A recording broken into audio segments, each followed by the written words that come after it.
носаменен град, голема урнатина, негова или моја, и птица во пепелта му сонува, од усните живота и вдахна вклунат елемент. Мука на ужас. Молекулите на градот Бездоновкање. и тешка хистерија запиштува во воздухот. Вечерва, проверувајќи ја антологијата Ден судбонесен 26 јули 1963 година, која преку песни од автори, како од Македонија, така и од целиот свет, ќе остане вечно да сведочи за катастрофата што му се случи на Скопје, токму кога се одбележуваат 55 години од земјотресот.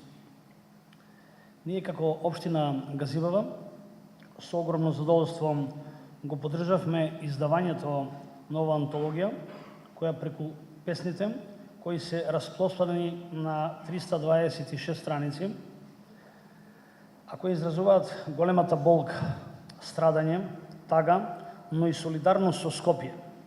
Читателите одблиску ќе можат да осознаат многу повеќе за природната непогода, која во 5 часот и 17 минути за само 12 секунди речиси до темел го разорна градот, каде што животот го загубија 1770 животи.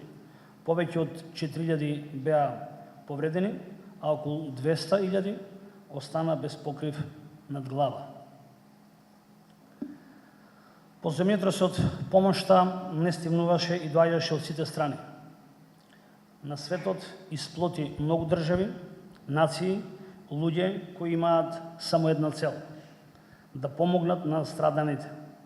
Војската, граѓаните, акцијашите од секаде неуморно помага за Скопје да почне да ги лекува раните и повторно по кој знае кој пат во својата историја, како Феникс да се издигне по својата урнатина и да израсне во вистинска модерна метропола.